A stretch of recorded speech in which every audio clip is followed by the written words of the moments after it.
Well, hello, and welcome to this English lesson about collocations that you can use in a small town or in a big city. In fact, I just used two of them there. Collocations are when two words are very commonly used together. And I said small town, and I said big city. You could just say city or town, but sometimes in English we like to use more words, and I don't know why. So you could say things like this. He grew up in a small town. I'm going to the big city to see a baseball game next week. That's actually true, by the way. So welcome to this English lesson about collocations that you can use when talking about a town or a city, or a small town or a big city. Another common collocation that you'll hear when people talk about a town or city is busy street. In fact, people don't want to live on a busy street. The street behind me is actually quite busy because it's right by an intersection. So if I was to move to this town, I wouldn't want to live on a busy street. I wouldn't want to live on a street where there's lots of trucks and loud cars and noises and an intersection and all of those things happening. I wouldn't want to live on a busy street, but I would want to live on a quiet street. A quiet street is a street where there is very little traffic or no traffic. I'm actually standing in the middle of the street as I record this part of the English lesson. If you want to live in a nice part of town, you usually look for a quiet street to live on, so you can sleep at night and there's no big trucks going by and those kinds of things. In fact, in this area, it says there's no exit there, so you actually can't go down that road unless you live there. And over here, there's actually a sign that says no trucks. So I guess if you're running a business, you probably want to be on a busy street so you have lots of customers. But if you want to sleep peacefully at night and not hear the sound of traffic or the sound of trucks, you'll want to live on a quiet street. Sometimes I'm wrong.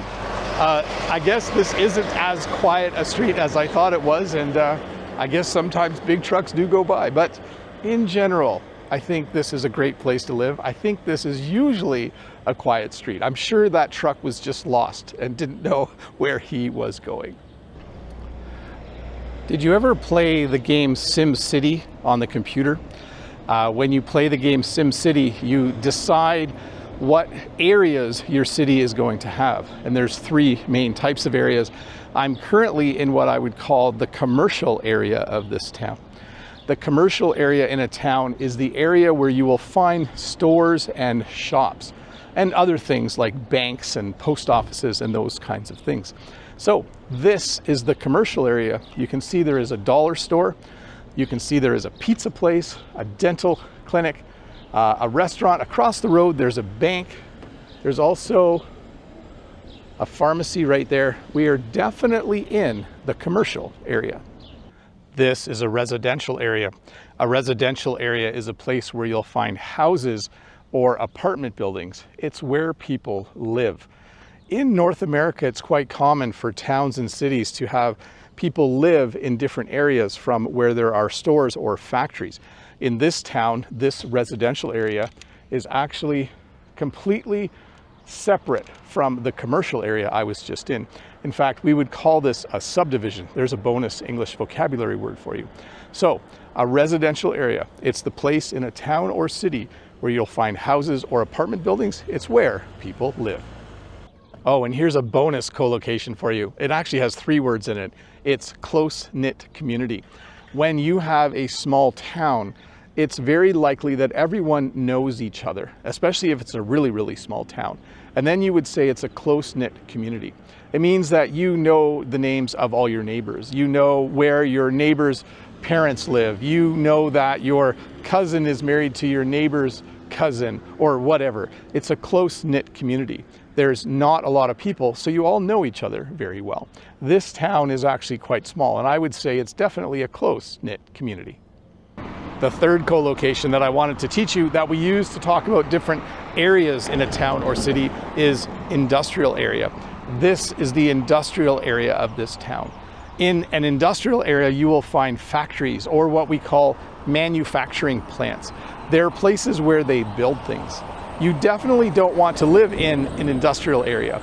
it's usually loud and noisy, and there might be funny smells coming from it, and they might work 24 hours a day. But an industrial area, a place where you will find factories or manufacturing plants, a place where they make things.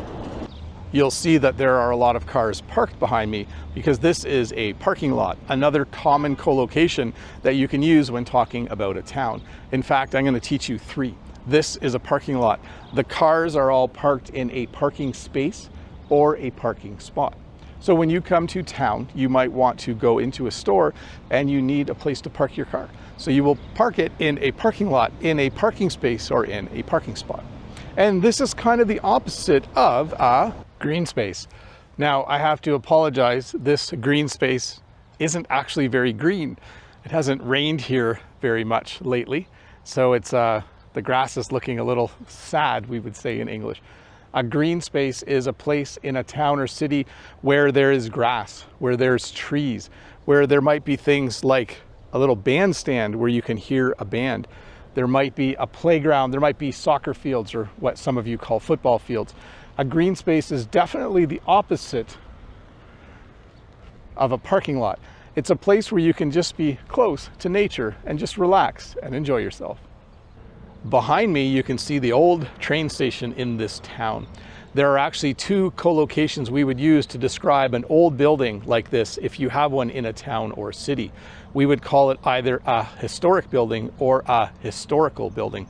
I'm not sure why we have 2 terms, and they're pretty much interchangeable in my opinion. A historic building or a historical building is a really old building that we've decided to keep because we like it. This building is one of the oldest buildings in the town, and even though it's a train station, it's not actually used for that purpose anymore. The train doesn't stop in this town to pick up passengers anymore. But behind me, you'll see one of the oldest buildings in this town, a historic building or a historical building. So this is a community center. A community center is a large building where you can do things with people from your town or city. This is actually a spot where I can teach 2 collocations, because that is a public library, another collocation, and that is the community center. They're kind of the same building. Our community center also has an ice rink attached to it and a gymnasium. You can rent rooms there if you want to meet with people. It's just a really cool place where you can come if you want to get together with people from your town or city. So, public library, community center.